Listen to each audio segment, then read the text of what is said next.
Hello friends, आशा करता हूँ आप सभी अच्छे होंगे। मेरा नाम है शुभम फोगाट। आपका मेरे यूट्यूब चैनल पर स्वागत है। हम आज से स्टार्ट करेंगे हमारे मास्टर ऑफ कॉमर्स के पहले सेमेस्टर का पहला सब्जेक्ट, जिसका नाम है accounting standards and financial reporting. तो मैं आपके साथ पीडीएफ शेयर करूंगा, जिसके अंदर मैं मार्किंग्स करता चलूंगा ताकि आपको चीज़ें दिखाई दें, और उसके साथ साथ मैं जो है आपको चीज़ें समझाता हुआ चलूंगा। आज का मेरा लक्ष्य है कि मैं आपके साथ जो यूनिट्स हैं और यूनिट्स के अंदर क्या क्या टॉपिक्स को कवर किया जाएगा वो डिस्कस करूं। आगे आने वाले लेक्चर्स के अंदर हम एक एक टॉपिक को इंडिविजुअली स्टडी करेंगे, और मैं उम्मीद करता हूं कि आने वाले दिनों में मैं बाकी सब्जेक्ट्स हैं जैसे इकोनॉमिक्स, स्टैटिस्टिक्स, कंप्यूटर, उन सबको धीरे धीरे स्टार्ट कर दूं। तो चलिए शुरू करते हैं बिना किसी देरी के। तो हमारा पहला सब्जेक्ट, जैसे मैंने बताया आपको, accounting standards and financial reporting. देखिए, ये सब्जेक्ट जो है वो दो चीज़ों से बना है। जैसा कि नाम ही अपने आप में काफ़ी दिखाई दे रहा है, वो है अकाउंटिंग स्टैंडर्ड्स और फाइनेंशियल रिपोर्टिंग। अकाउंटिंग स्टैंडर्ड्स क्या होते हैं? अकाउंटिंग स्टैंडर्ड्स एक ऐसी डिवीजन या ऐसी स्टडी का नाम है, ऐसे स्टैंडर्ड्स होते हैं जो हमारे को अकाउंट्स मेंटेन करने के लिए इंस्ट्रक्शंस प्रोवाइड करते हैं। कहने का मतलब, एक ऐसे स्टैंडर्ड्स, एक ऐसे सेट ऑफ रूल्स, एक ऐसे प्रोटोकॉल्स जो हमको हमारी अकाउंटिंग में मदद करते हैं। अकाउंटिंग क्या होती है? अकाउंटिंग होती है recording, classifying, identifying, recognising and finally reporting of financial data. तो वो चीज़ कैसे करनी है वो डिफाइन करते हैं हमारे स्टैंडर्ड्स। दूसरी चीज़ है जो है हमारी फाइनेंशियल रिपोर्टिंग। फाइनेंशियल रिपोर्टिंग होती है, देखिए, जब भी आप कोई चीज़, कोई फाइनेंस डिपार्टमेंट है या आप अपने घर के नॉर्मल फाइनेंसिस हैं, उनको जब आप उनकी मेंटेनेंस करते हैं, बुक कीपिंग करते हैं, डाटा एंट्री करते हैं, बजट्स बनाते हैं, कुछ भी करते हैं फाइनेंस से रिलेटेड, तो उसकी कहीं ना कहीं रिपोर्टिंग करनी पड़ती है। रिपोर्टिंग का मतलब क्या होता है? रिपोर्टिंग का मतलब ये होता है, एक कंपनी है, वो शेयर होल्डर्स के पैसे पर काम कर रही है। शेयर होल्डर्स से पैसा मिला, उसने वो अपने कैपिटल एसेट्स में या प्रोजेक्ट्स में इन्वेस्ट किया, जिससे उसको अब अर्निंग होगी।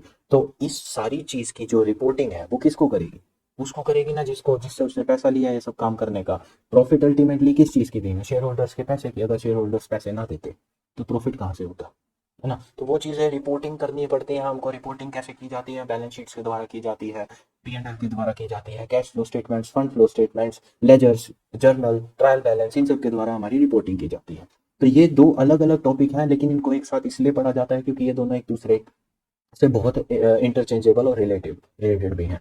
बिना अकाउंटिंग स्टैंडर्ड्स के आप अकाउंट्स नहीं मेंटेन कर सकते, और बिना अकाउंट्स के आप रिपोर्ट नहीं कर सकते। तो दो चीज़ें इसलिए काफ़ी जो है आपस में रिलेटेड है, इसलिए इनको साथ ही पढ़ा जाता है। तो चलिए शुरू करते हैं। हम यूनिट वाइज जो है हम थोड़ा समझने की कोशिश करते हैं कि कौन सा टॉपिक जो है किस यूनिट में दिया गया है, और किस टॉपिक में क्या क्या जो है हम पढ़ने वाले हैं आगे आने वाले लेक्चर्स में, वो थोड़ा सा बहुत मैं आपको बता देता हूँ। तो हम सबसे पहले स्टार्ट करेंगे अपनी यूनिट वन से। तो यूनिट वन में सबसे पहला टॉपिक है, जाहिर सी बात है, अकाउंटिंग स्टैंडर्ड्स। अकाउंटिंग स्टैंडर्ड, जैसे मैंने आपको बता ही दिया है, एक ऐसे स्टैंडर्ड सेट ऑफ रूल्स होते हैं जो हमको अकाउंटेंसी करने में मदद करते हैं। तो हम सबसे पहले इनका मतलब समझने की कोशिश करेंगे, ये बनाए क्यों गए थे, यानी कि इनका ऑब्जेक्टिव क्या है, इनका बेनिफिट यानी इनसे हमें फ़ायदा क्या मिल रहा है, और इनका आने वाले टाइम में स्कोप क्या है, कि ये कितने बड़े फील्ड को, कितनी बड़ी इनकी जो रीच है वो कितनी बड़ी है।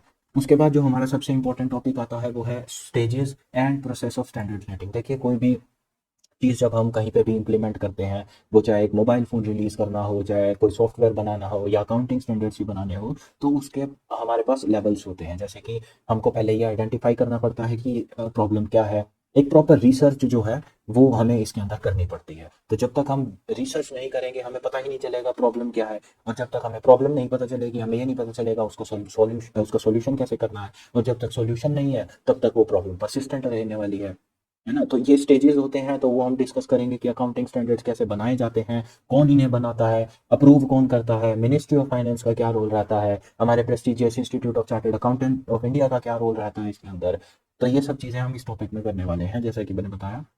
उसके बाद आते हैं कंप्लायंस एंड एप्लीकेबिलिटी। देखिए, ये समझना ज़रूरी है कि हर अकाउंटिंग स्टैंडर्ड हर तरह की एंटिटी के ऊपर, यानी कि बिजनेस या फर्म के ऊपर एप्लीकेबल नहीं होता। कुछ अकाउंटिंग स्टैंडर्ड हैं जो सब पर एप्लीकेबल होते हैं, कुछ हैं जो सिर्फ चुनिंदा फर्म्स या कंपनीज के ऊपर एप्लीकेबल होते हैं, और कुछ होते हैं जो ऑप्शनल होते हैं, आप कर सकते हैं उनको, आप नहीं ना चाहें तो नहीं कर सकते उनको। तो वो चीज़ हम इस टॉपिक में पढ़ेंगे कि कंप्लायंसेज और एप्लीकेबिलिटी क्या है।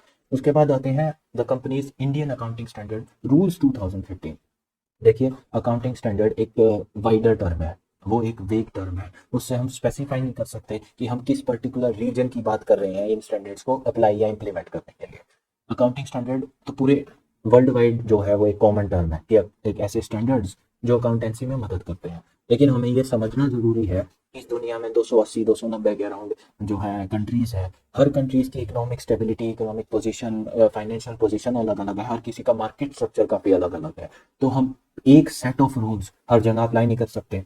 अगर कर सकते तो सबकी सरकारें भी एक हो सकती थी। तो उसी तरह जैसे हर नेशन की सरकारें, नीतियाँ, उनकी इकोनॉमिक पोजीशंस, उनकी मार्केट को समझने की जो प्रक्रिया है वो अलग अलग है, वैसे ही अकाउंटेंसी को करने के भी तरीके अलग अलग हो सकते हैं। तो जब हमने अपने भारतीय मार्केट को मद्देनजर रखकर अकाउंटिंग स्टैंडर्ड्स को थोड़ा बहुत एडजस्ट किया, थोड़ा बहुत मॉडिफाई करने की कोशिश की, है ना, तो जो उन मॉडिफिकेशन से या मॉडिफाइड जो अकाउंटिंग स्टैंडर्ड्स निकले हमारे इंडियन इकोनॉमिक सिस्टम को ध्यान में रखते हुए, उनको हमने नाम दिया गया इंडियन अकाउंटिंग स्टैंडर्ड। उसके बाद आते हैं हमारे इंटरनेशनल फाइनेंशियल रिपोर्टिंग स्टैंडर्ड। देखिए, जैसे कि पहले हमने डिस्कस किया ही था कि अकाउंटिंग स्टैंडर्ड्स हमको अकाउंटेंसी के रूल्स बताते हैं कि उनको कैसे बनाया जाएगा, उनको कैसे मेंटेन करना है। आईएफआरएस हमको उनकी रिपोर्टिंग के स्टैंडर्ड्स बताते हैं कि उनको रिपोर्ट कैसे करना है। देखिए, हमें नहीं पता था कि बैलेंस शीट कैसे बनाते हैं, तो वो हमें किसी ने बताया। अकाउंटिंग स्टैंडर्ड में बैलेंस शीट नहीं होता, है ना, वो नहीं बताता कि बैलेंस शीट का फॉर्मेट क्या होने वाला है, वो नहीं बताता पी एंड एल का फॉर्मेट क्या होने वाला है। तो जब जब बात एक रिपोर्टिंग की आ जाती है, एक प्रेजेंटेशन की आ जाती है, तो उसके लिए हमको एक अलग स्टैंडर्ड्स बनाने पड़े, जिनको हमने नाम दिया आईएफआरएस। अब ध्यान रखिएगा, अकाउंटिंग स्टैंडर्ड्स दो हो सकते हैं, अकाउंटिंग स्टैंडर्ड और Indian accounting standard. IFRS international financial reporting standard है, यानी कि वो दुनिया भर में एक जैसे हैं। और ये इसलिए किया गया कि हालांकि अकाउंटेंसी करने के तरीके अलग हो सकते हैं, लेकिन कम से कम उनको दिखाने का तरीका तो एक हो सकता है ना। तो उस चीज को ध्यान में रख के एक ऐसे इंटरनेशनली स्टैंडर्ड बनाए गए कि अमेरिका की किसी कंपनी का फाइनेंशियल डाटा मैं इंडिया में बैठकर समझ पाऊँ, मेरा फाइनेंशियल डाटा कोई अमेरिका चाइना में बैठकर समझ पाए। जब तक फॉर्मेट किसी चीज का सेम रहेगा, तब तक उसके अंदर क्या है उसको समझना थोड़ा आसान हो जाता है। इस चीज को ध्यान में रखते हुए इंटरनेशनल फाइनेंशियल रिपोर्टिंग स्टैंडर्ड बनाए गए। हम उसका मतलब पढ़ेंगे, उसकी हिस्ट्री जानने की कोशिश करेंगे, क्यों आए, कहाँ से आए, किसने बनाए, किस ऑर्गेनाइजेशन का, किस स्टैट्यूटरी बॉडी का इनको बनाने में कितना योगदान रहा, इसके ऑब्जेक्टिव्स क्या है, इसका स्कोप क्या है। उसके बाद इस यूनिट का जो मैं कहूँगा थोड़ा इंपॉर्टेंट टॉपिक या थोड़ा ज़्यादा महत्व रखने वाला टॉपिक, वो है convergence of Indian accounting standards with IFRS. देखिए, हमने अकाउंटिंग स्टैंडर्ड्स को मॉडिफाई किया अपने भारतीय जो है मार्केट को ध्यान में रखते हुए, हमारी जो फाइनेंशियल पोजीशंस हैं, कंपनी किस तरह काम करती हैं, किस तरह बाहर से ट्रेड करती हैं, उस चीज़ को हमने ध्यान में रखते हुए अकाउंटिंग स्टैंडर्ड को एडजस्ट किया, मॉडिफाई किया, और उन मॉडिफाइड अकाउंटिंग स्टैंडर्ड्स को हमने नाम दिया इंडियन अकाउंटिंग स्टैंडर्ड्स। अब क्या था, इन इंडियन अकाउंटिंग स्टैंडर्ड्स को हमको आईएफआरएस के हिसाब से मॉडिफाई करना था। हमने ये तो डिसाइड कर लिया कि भी भारत का मार्केट काम कैसे करता है, लेकिन हमें ये भी देखना जरूरी था कि हमारी जो फाइनेंशियल रिकॉर्ड्स है, हमारे जो फाइनेंशियल रिपोर्ट्स हैं, उनको बाहर बैठा कोई इंसान भी पढ़ सके। जब तक कोई बाहर बैठा इंसान हमारी रिपोर्ट्स नहीं समझ पाएगा, वो हमारे देश में इन्वेस्ट कैसे करेगा।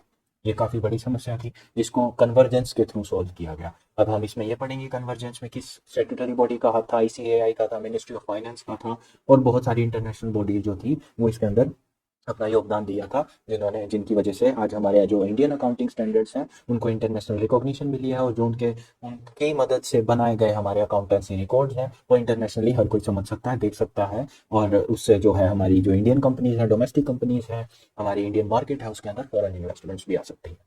उसके बाद हम पढ़ेंगे उसका करंट स्टेटस क्या है, उसके चैलेंजेस क्या है हमारे को। अब ऑब्वियस सी बात है, ये बड़ा मुश्किल काम था, ये आसान काम नहीं था इनको मर्ज करना। हम एक एक लोकल मार्केट को इंटरनेशनल स्टैंडर्ड से जो है मिलाने की कोशिश कर रहे थे, तो थोड़े चैलेंजेस तो उसके अंदर फेस करने बनते ही थे, जो कि हम धीरे धीरे टाइम के अनुसार हमारी जो मिनिस्ट्री ऑफ फाइनेंस है, आईसीएआई है, उन्होंने धीरे धीरे उनको ओवरकम किया। उसके बाद हम पढ़ेंगे आईएएसबीज, उसकी हिस्ट्री पढ़ेंगे, ऑब्जेक्टिव पढ़ेंगे, एफएएसबी पढ़ेंगे, उसके प्रोनाउंसमेंट्स पढ़ेंगे। उसके बाद जो इंपॉर्टेंट टॉपिक बचता है वो बचता है हमारा हार्मोनाइजेशन का, harmonisation of accounting and reporting. देखो, मैंने आपको स्टार्टिंग में भी बताया था, जब तक आप अकाउंट्स मेंटेन नहीं करेंगे तब तक आप रिपोर्ट क्या करेंगे, और जब तक आप रिपोर्ट नहीं करेंगे आपको ये कैसे पता चलेगा कि मेरे अकाउंट्स ठीक है या नहीं है।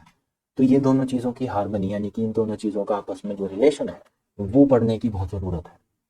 तो वो चीज़ हम इस टॉपिक के अंदर कवर करेंगे। उसके बाद हमारी यूनिट 3 आती है। यूनिट 3 में हम फाइनेंशियल डिस्क्लोजर्स और रिपोर्टिंग के बारे में पढ़ेंगे। जो मटेरियल फाइनेंशियल इंसिडेंसेस होते हैं, जिनका हो सकता है आज, हो सकता है कल, हो सकता है आने वाले 10 सालों में ये हमारी फाइनेंशियल पोजीशन पर इम्पैक्ट आएगा, उसको डिस्क्लोज करना जरूरी है। डिस्क्लोजर्स किस तरह के होते हैं? डिस्क्लोजर्स होते हैं अपार्ट फ्रॉम हमारी फाइनेंशियल स्टेटमेंट्स। फाइनेंशियल स्टेटमेंट्स में रिपोर्टिंग की जाती है, जैसे बैलेंस शीट बना दी, उससे रिपोर्टिंग, उससे हमको एक अपफ्रंट आइडिया पता चल जाता है कि भाई कंपनी की फाइनेंशियल पोजीशन क्या है। P&L देख के हम उसके अंदर हमारे इन्वेस्टिंग डिसीजंस ले सकते हैं कि भाई कंपनी काफ़ी टाइम से प्रॉफिटेबल चल रही है, आगे आने वाले टाइम में भी प्रॉफिटेबल हो सकती है, तो हम इसके अंदर इन्वेस्ट करें या ना करें, वो चीज़ें रिपोर्टिंग में कवर की जाती हैं। डिस्क्लोजर्स होते हैं बैलेंस शीट से हट के, एक कुछ ऐसे खर्चे, कुछ ऐसे कंटिजेंसीज जो कि हो सकता है क्लोजिंग डेट पे हो सकता है क्लोजिंग डेट के बाद, लेकिन बैलेंस शीट फाइनलाइज होने से पहले हो, जिसके लिए हमारे जो अकाउंटिंग स्टैंडर्ड 4 है, अकाउंटिंग स्टैंडर्ड 5 है, ये दो अकाउंटिंग स्टैंडर्ड जो है इन चीज़ों से डील करते हैं कहीं ना कहीं, कि भाई 31 मार्च को हमारी क्लोजिंग हो जाती है, 31 मार्च के बाद तो अगला साल लग जाता है, लेकिन 31 मार्च को बैलेंस शीट फाइनलाइज नहीं होती। बैलेंस शीट फाइनलाइज होती है रिटर्न डेट के और 31 मार्च के कहीं बीच में। तो हमें वो टाइम जो होता है हमारे पास 6 महीने का, उसके अंदर हम ये डिसाइड करते हैं कि कुछ चीज़ें हैं जो हमको, हमारा जो इम्पैक्ट है वो कौन से फाइनेंशियल ईयर में आएगा, पिछले वाले में आएगा, अगले वाले में आएगा, आएगा भी या नहीं। तो वो चीज़ें ना हमें डिस्क्लोज करनी पड़ती हैं। मटेरियल आइटम्स होती हैं जिनका हो सकता है 31 मार्च तक कोई इम्पैक्ट ना हो, लेकिन कल हो, लेकिन जो उसके बाद आने वाला सब्सिक्वेंट फाइनेंशियल ईयर है उसमें इम्पैक्ट पड़ सकता है, तो वो हमें डिस्क्लोज करना पड़ता है कि हमें इसके बारे में पता है, हमें इसके बारे में नॉलेज है, तो ताकि कल को कोई एकदम से आपातकालीन समस्या ना खड़ी हो जाए, इमरजेंसी ना खड़ी हो जाए। तो उसके बाद आते हैं हमारे डेवलपमेंट्स ऑफ फाइनेंशियल रिपोर्टिंग, हमारे को जो फाइनेंशियल रिपोर्टिंग है वो डेवलप कैसे किए गए, उसके बाद ऑब्जेक्टिव्स उससे, उसके बाद हमारी जो कुछ रिपोर्ट्स हैं फाइनेंशियल रिपोर्टिंग्स में, ट्रू ब्लड रिपोर्ट काफ़ी इंपॉर्टेंट चीज़ है। ट्रू ब्लड रिपोर्ट बार बार क्वेश्चन में आती है, बार हर लगभग लगभग हर बार क्वेश्चन पेपर में ये पूछी गई है, चाहे 2 मार्क्स में पूछी जाए, चाहे ये सारी मिलाकर 16 मार्क्स का क्वेश्चन बना दिया जाए। उसके बाद कॉर्पोरेट रिपोर्ट आती है, स्टैम्प रिपोर्ट आती है, IASB एंड FASB की कॉन्सेप्चुअल फ्रेमवर्क्स आते हैं। उसके बाद कॉर्पोरेट एनुअल रिपोर्ट आती है, उसके बाद सेगमेंट रिपोर्टिंग आती है, सेगमेंट रिपोर्टिंग का अपना अकाउंटिंग स्टैंडर्ड भी है 17, तो वो पढ़ेंगे हम। इंटरिम फाइनेंशियल रिपोर्टिंग आती है कि भाई ड्यूरिंग द ईयर, यानी कि इंटरिम का मतलब बीच में, फाइनेंशियल ईयर के दौरान जो हम फाइनेंशियल रिपोर्टिंग करते हैं। देखो ऐसा होता है कंपनी में, जब आप कहीं पे फाइनेंस डिपार्टमेंट में किसी कंपनी के साथ जुड़ेंगे तो आपको रियलाइज होगा कि आपको दिन भर महीने भर में, हफ्ते भर में अपने जो काम है उसकी रिपोर्टिंग करनी पड़ रही है। वो रिपोर्टिंग भी एक्यूमुलेट होती है ना। वो रिपोर्टिंग मान लो आपको क्रेडिटर्स का जो है वो अकाउंटिंग करने को कर जो है वो रिस्पॉन्सिबिलिटी आपके ऊपर, तो आप क्रेडिटर्स का करेंगे, आप डेटर्स का करेंगे, तो आप टाइम टू टाइम एक इंटरवल पे उन चीज़ों की रिपोर्टिंग करेंगे।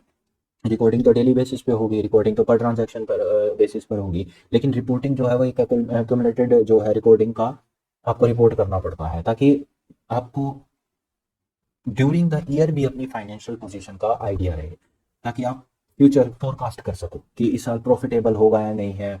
अगर इस साल प्रॉफिटेबल है तो अगले साल पैसा कहाँ इन्वेस्ट करना है। इस तरह के जो फोरकास्टिंग फंक्शंस हैं हमारे मैनेजमेंट के, वो चीज़ें हम इंटरिम फाइनेंशियल रिपोर्टिंग के थ्रू पूरा करने की कोशिश करते हैं।